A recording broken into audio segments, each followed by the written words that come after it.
What is up, guys? It's your boy Pinched Nerve Cactus. My back has been hurting for over a week now. I love being in my 30s. Alright, now today we have a brand new Xur Inventory review for the weekend of January 10th to the 13th. And so, let's get started. Alright, let's take a look at what he has. Firstly, for the Catalyst, well, it's a big one, the Acreus Catalyst. This is actually an old raid weapon, so this Catalyst was very hard to get for a long time. Xur has sold it a few times now, but it's one of the best Catalysts in the game in terms of improving the exotic. Like, more ammo reserves and giving trench barrel to a heavy shotgun that hits like a truck. It massively improves the Acreus DPS output, 100%. Get this if you don't have it and you do have the Acreus. Then we've got the Trinity Ghoul Catalyst. Again, one of the best catalysts in the entire game. Makes your Trinity Ghoul just an ad clearing machine, guys, with the lightning rod now triggering from any arc damage final blow, which means like the jolting effect now triggers it again, and so every single shot you'll just essentially have a volt shot like jolting effect, just massively taking out ads. So great catalyst, like two of the best in the game. Then in terms of the exotic armor here, we have Mechaneer's Trick Sleeves with mobility, resilience, discipline, strength.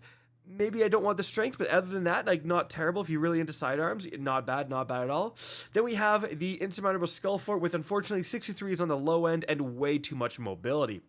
Then we've got Chromatic Fire here, 66, with the main stat being Recovery, followed up by Discipline, then Intellect. Honestly, not terrible. If you are looking for this exotic, you may not have a better one. You can pick this up. Not blowing my mind, though. After that, we do have a Stoicism, which means the exotic class items are on offer this weekend. Then, in terms of the more offerings, well, we do have Vanguard Engrams. So if there's a particular Vanguard weapon you're trying to focus at Zavala, definitely, spending your strange coins, picking these up isn't a terrible idea. Speaking of strange coins, guys, something I want to mention right now is that Bungie did the weekly update yesterday. They talked about a lot of stuff, but importantly, relating to Xur, they're going to be increasing the strange coins limit from 99 to 199 very soon in episode Heresy. So check out that video if you haven't seen it. A lot of important updates. So after that, guys, in terms of other weapons on offer, Wardcliff Coil randomly just deletes certain bosses in the game. Super weird. So if you don't have it, you can consider it. Sunshot, one of the best exotics in the game. If you don't have it for some reason, 100% buy it. It's so amazing. Then we have the Huckleberry. Actually recently got a buff from its catalyst, so the base version is still good, but there you go. And then a Hawkmoon with Snapshot. Don't want to see that. Okay, Polymer Grip is okay. All right. You could do way better. You could do way better than that Hawkmoon. All right, now as for the weaponry here, a surplus one-for-all ignition code, no, thank you. A Under Pressure Adrenaline Junkie Scathelock, not that good. Then we have a surplus Unrelenting Stochastic Variable, nope.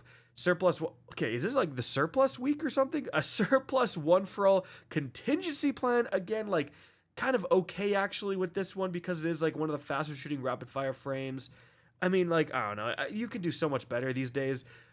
Outlaw Vorpal Sail Supply Pitch Glass. Well, Vorpal's not bad with a heavy weapon, but like this. But I don't know. Like, you're not going to be pairing with Outlaw. Like, I don't know. It's not that good. Then we have an offhand Tap the Trigger. Elatic Principle. No, thank you. And we have a Flash Counter Surrounded Crown Splitter. Again, no, thank you. Man. The weapons, we don't often get some good weapons these days, I'm sure. All right, now let's check the rarity of the simulator set on Light.gg. Now, this is an OG set being added all the way back in vanilla Destiny 2, but it's been re-added a bunch of times, and nearly 53% of Guardians have this very helmet, making it one of the more common sets that Xur sells. Now, as for the actual stats here, guys, 63 recovery and strength. I mean, it's okay. Recovery on a Titan, not that amazing though. Well, if you want a max mobility Titan for some reason, here's the simulator plate for you. Then we've got 67 recovery again, but strength. There's a lot of Titan melee builds out there that are very, very good. This actually could be a decent piece for a lot of people. Then we have 65 again with the max mobility Every time, Bungie, every week, I swear, someone is manually put as much mobility as possible on these Titan pieces. Like, it's like 70% of Titan pieces have max mobility, I swear.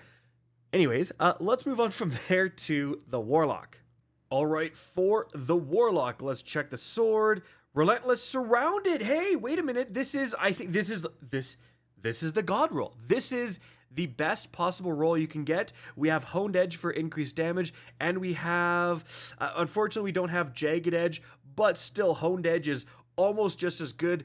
Big damage increase there. Relentless Strikes, getting your ammo back, and Surrounded is the best damage perk you can get on the Eternity's Edge, guys. So this is essentially the God roll. The only thing I would really change is having Jagged Edge, but again, that's really splitting hairs. If you don't have a good Eternity's Edge, really not many Solar Vortex frames in the game. In fact, this might be the only one. 100% worth picking this up for your Warlock, guys. Now, after that, in terms of the armor, 63, too much intellect. 64, again, if you're going for max mobility on the Warlock, this is the piece for you. Then 66, not spiky whatsoever. And then 65, huge discipline spike, which we love to see, follow up by resilience. Maybe a bit too much mobility, but overall still some really good legs. All right, let's go and check the Hunter.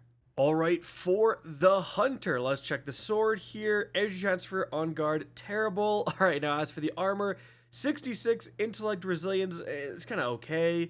63 not is very spiky where I want it to be, no thank you. 68 is a really high number actually, but then you have, I think, too much strength, unfortunately. You do have like mobility, recovery, but yeah, just too much strength and intellect, to be honest. And then 63, not really too spiky where you want it to be, not that good. Really, guys, the highlight this weekend is going to be these two catalysts. Both of these are literally god tier, Acris, and especially Trinity Ghoul. Like, if you have a Trinity Ghoul, don't have the catalyst, oh, this thing just completely transforms the weapon and makes it insane. Guys, that's it for the video. Hope you enjoyed and found this informative. If you did, please remember to help me out by simply rating and especially sharing this video. If you guys want to see more Destiny 2 content similar to this, don't be afraid to slap that subscribe button. If you want to get in touch with me and keep up to date with the latest channel activity, the best way is to follow me on Twitter at RickCacus. That is linked in the description down below. Again, I hope you enjoyed the video, and as always, have a good day.